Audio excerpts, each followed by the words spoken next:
Media of Norway outlines the current state of the press, television, radio, film and cinema, and social media in Norway. Press. Reporters Without Borders ranks Norway second in its worldwide press freedom index right after Finland. Freedom of the press in Norway dates back to the Constitution of 1814.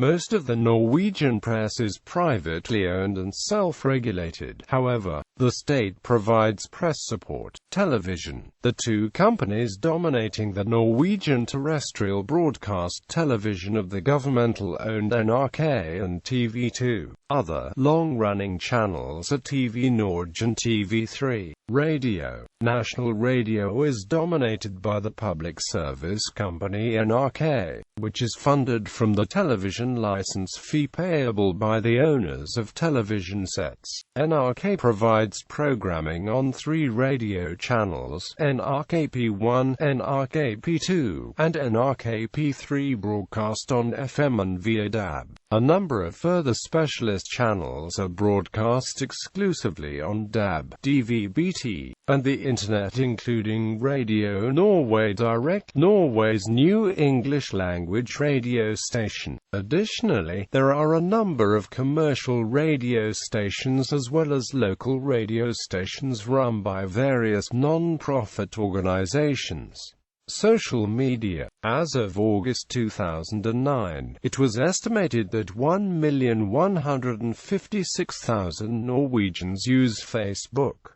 For comparison, the total number of inhabitants is about 4,830,000. Film and cinema. Institutions. Institutions within organized labor: the Norwegian Union of Journalists, the Association of Norwegian Editors, and the Norwegian Media Businesses Association. These are organized in the umbrella Norwegian Press Association. The Press Association is responsible for Pressens Utvalg, which oversees the ethical code of practice for the Norwegian press.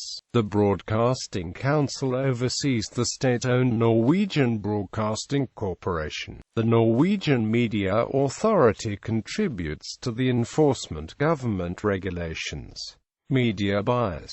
As with other related countries, the Norwegian media is often criticized of being biased towards the political left. Political scientist Frank Arebrot claims to present evidence of this in terms of both Norwegian journalists and editors. Arebrot has said that it is serious when Norwegian journalists massively support the political left, but it is a bit more serious when it actually to a greater degree applies to Norwegian editors than among the journalists. He also expressed concern that journalists who sympathize with the Progress Party may have a lesser chance to get hired than journalists with political sympathies close to editors. For instance, in the actual 2009 election, the Progress Party received 41 mandates, while by journalists it would have received none. The Christian Democratic Party and Centre Party would also have been left without representation, while the Revolutionary Socialist Party Røed would enter Parliament with 9 mandates. The Socialist Left and Liberal Party would also receive significant gains. In 2003, as much as 36% of Norwegian journalists said they would vote for the Socialist Left Party alone, with only 25% saying that they would vote for any of the right of centre Liberal, Christian Democratic, Conservative or Progress Party combined. News commentator Frank Rosavik once said that if a journalist would stand forward as a Progress Party voter, it would have been social suicide, and more devastating than withdrawing from the Norwegian Union of Journalists. Norwegian editors have as well been proven to have leftist political views,